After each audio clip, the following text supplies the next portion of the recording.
Never Say Never by Natasha Jonigan, Chapter 21. As I arrived to the restaurant, I walked up the three stairs leading to the double glass doors. The ambiance was dominated by low lights and candlelit tables. The gentleman that greeted me asked my name as he led the way to our table. Instantly, instantly, I was impressed. Ron reserved a private room just for us. He stood as I walked closer to the table, smiling. Ron embraced me with such a warm, inviting hug, looking better than ever. "You look amazing, Asia," Ron said as he kissed me. "And so do you. Looks like you're bulking up on me. Are you living in the gym now?" Ron pulled out the chair for me as the waiter stood by waiting for instructions. "Could we get a bottle of your best champagne?" Ron asked, looking at me. "Absolutely," the waiter said. "Thanks for inviting me, Ron. It's nice. I haven't been here before." "Only the best for you, Asia," Ron said. I sat there taking in the moment as the waiter opened the champagne. Ron looked different for some reason. It seemed he had something on his mind. "Let's toast," he said. "Okay. What are we toasting to?" "To us." "Look me in my eyes now." We clicked our glasses and took a sip while staring in each other's eyes. We browsed the menu and talked about my stay in Dallas. I told Ron we were still waiting on my mama's headstone to be delivered to the cemetery. We both decided on steak and lobster. Ron ordered a side of steamed vegetables with his. "So what's the occasion, Ron?" I asked as I crossed my legs and took another sip. "Things are changing in my life, and I wanted you to be the first to know." "Really? Go on," I said, looking deep into his eyes. "I'm really getting comfortable with you, Asia. We definitely have a connection. Would you agree?" "Yes, I agree. I like our time together." "Well, that's what I want to talk about." "Okay, go on," I said. "I want to see you exclusively." "I'm confused. You're married, Ron. Besides me being married, am I alone in saying we have a deeper connection?"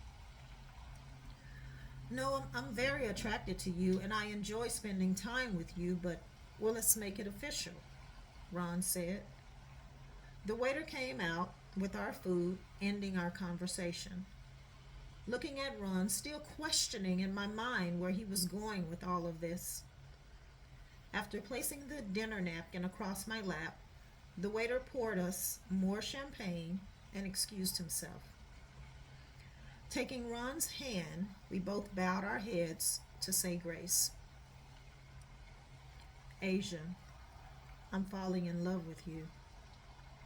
My eyes widened and my appetite left me. "I've moved out of my house and asked Yvonne for a divorce last week." "You did what?" "We've grown apart. She's doing so well with her business, and we hardly spend any time together. Hell, we haven't slept in the same bedroom going on a year."